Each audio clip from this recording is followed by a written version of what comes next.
Hello everyone. आज हमने जो कल टॉपिक डिस्कस किया था boat chair twist boat and half chair confirmation of cyclohexane, उसके बारे में आज हम डिस्कस करेंगे कि कौन ज़्यादा स्टेबल होता है और कौन कम स्टेबल होता है।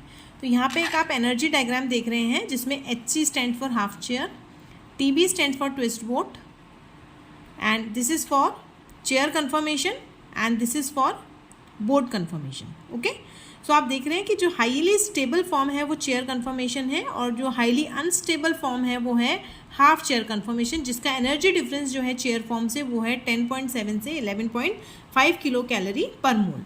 उसके बाद नेक्स्ट जो स्टेट आती है वो आती है twist boat and twist boat के बाद आती है आपकी बोट कन्फर्मेशन। जो ट्विस्ट बोट है वो 5.5 किलो कैलोरी मोल जो है वो लेस स्टेबल होती है एज़ कम्पेयर टू चेयर। और उसके बाद आती है आपकी बोट। बोट जो होती है वो ट्विस्ट बोट से अनस्टेबल है बट हाफ चेयर से स्टेबल है। तो आप देख सकते हैं इसकी एनर्जी डिफरेंस जो है 6.9 किलो कैलोरी पर मोल है। इसका मतलब सबसे ज़्यादा स्टेबल कौन सी हो गई हमारे यहाँ पे? चेयर फॉर्म हो गई। देन उसके बाद स्टेबल कौन हुई हमारी? Twist boat. देन उसके बाद बोट एंड देन उसके बाद हाफ चेयर। तो आप देख सकते हैं कि ट्विस्ट बोट और जो बोट है उन दोनों में एनर्जी डिफरेंस बहुत कम है, 1.4 किलो कैलोरी पर मोल है, इसलिए ज़्यादा स्टेबल आपकी ट्विस्ट बोट है और कम स्टेबल आपकी बोट फॉर्म है। नाउ नेक्स्ट टॉपिक हमारा है कन्फर्मेशन ऑफ सब्स्टिट्यूटेड साइक्लोहेक्सेन। अभी तक हमने जो बात की थी वो साइक्लोहेक्सेन की थी, जिसमें हमने 4 की बात की थी, ट्विस्ट बोट, बोट, चेयर और हाफ चेयर। अब हम बात करेंगे साइक्लोहेक्सेन जो है उस पर यदि सब्स्टिट्यूशन कर दिया जाए तो क्या क्या पॉसिबिलिटीज़ हो सकती हैं। तो सबसे पहले हम बात करेंगे मोनो सब्स्टिट्यूटेड की। मोनो सब्स्टिट्यूटेड में आप देख सकते हैं कि यहाँ पे मैं एक ग्रुप लगा दूँ किसी भी कार्बन के ऊपर, तो वो जो ग्रुप होगा वो 2 पोजीशन ऑक्यूपाई कर सकता है, या तो वो एक्सियल करेगा या फिर वो इक्वेटोरियल करेगा। जैसे कि आपको मैंने बताया था कि जो एक्सियल है वो दोनों जो 1 और 3 पोजीशन पे इंट्रैक्शंस होंगी जिसकी वजह से ये लेस स्टेबल हो जाएगा, जबकि इक्वेटोरियल के केस में ऐसा नहीं होगा, डेट्स वाई ये ज़्यादा स्टेबल होगा। और जबकि यहाँ पे di axial interactions repulsive interaction की वजह से ये कम स्टेबल होगा। जब हम बात करते हैं CH3 या CH3 होल ट्वाइस या CCH3 होल थ्राइस, तो आप देख सकते हैं जैसे जैसे बल्कीनेस बढ़ेगी तो इक्वेटोरियल पोजीशन के लिए जो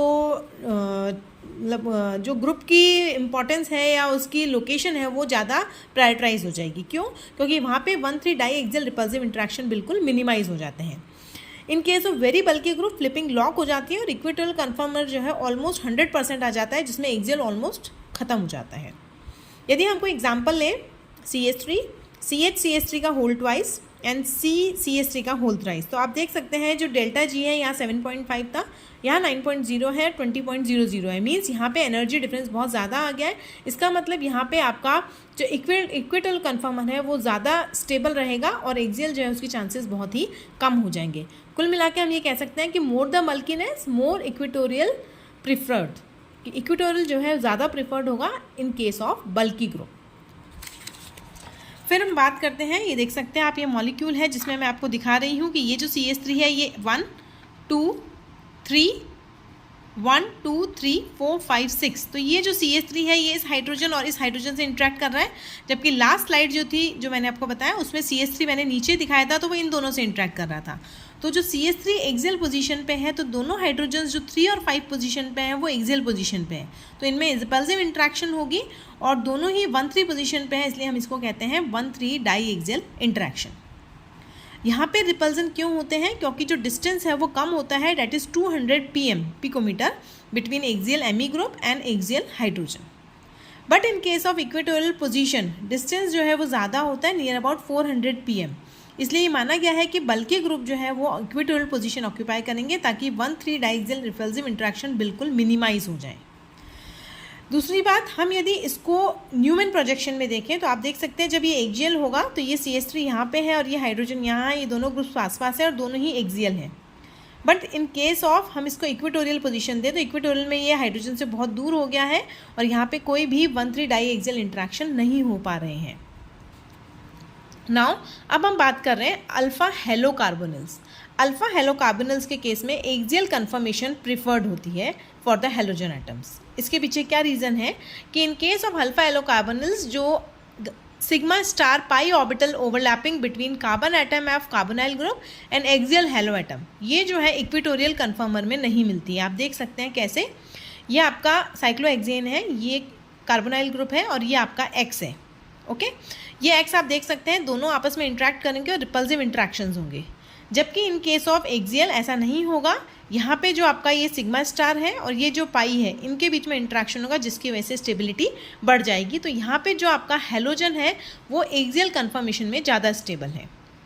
इन case of B R and F, तो बी आर को प्रीफर किया जाता है एज़ कम्पेयर टू एफ। क्यों? क्योंकि चार्ज ट्रांसफॉर्मेशन जो होगा एक्स से कार्बोनाइल ग्रुप के अंदर वो ईजी हो जाएगा, जो कि ज़्यादा फेवरेबल होता है उन सब्स्टिट्यूएंट्स के लिए जो लेस इलेक्ट्रोनेगेटिव हेलोजन्स के पास होते हैं। ओके, वापस रिपीट कर रही हूँ कि ये यदि लेस इलेक्ट्रोनेगेटिव होगा तो ये इंट्रैक्शंस जो हैं ज़्यादा अच्छे होंगे, ज़्यादा फेवरेबल होंगे एक्सियल सूटेबिलिटी के लिए। ओके, तो this is all about the mono substituted cyclohexane. Now अब हम बात करेंगे डाई सब्स्टिट्यूटेड साइक्लोहेक्सेन की।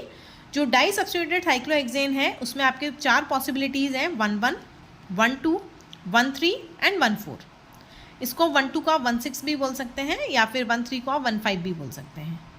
जो 1,1 डाई सब्स्टिट्यूटेड है इसमें दोनों पॉसिबिलिटीज़ हैं कि आपका एक तो एक्सियल होगा और एक इक्वेटोरियल होगा। तो इसमें दोनों के लिए चॉइस है, क्योंकि 1 should be axial and 1 should be equatorial. यदि आप इसको फ्लिप भी करेंगे तो भी अगेन यही होगा कि x1 जो एक्सियल था वो इक्वेटोरियल हो जाएगा और जो इक्वेटोरियल था वो एक्सियल हो जाएगा ऑन अ सिंगल फ्लिप।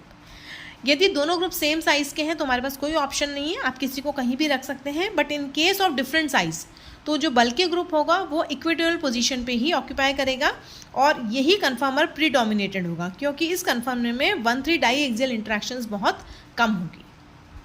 तो this is all about the di substituted cyclohexane. 1,1 di substituted आप देख सकते हैं OH ME, हमने इसको फ्लिप किया तो ME जो है वो आपका इक्वेटोरियल से एक्सियल हो गया है और OH जो है वो एक्सियल से इक्वेटोरियल हो गया है। एक चीज़ आपको ध्यान रखनी है, जब आप फ्लिप करेंगे तो नीचे वाला जो ग्रुप है वो नीचे ही आएगा और जो ऊपर वाला ग्रुप है वो ऊपर ही जाएगा। आप फ्लिप में पोजीशन चेंज नहीं कर सकते, सिर्फ एक्सियल से इक्वेटोरियल होगा और इक्वेटोरियल से एक्सियल होगा। अब नेक्स्ट लेक्चर में हम 1,2, 1,3 और 1,4 डाई सब्स्टिट्यूटेड साइक्लोहेक्सेन की बात करेंगे। Thank you.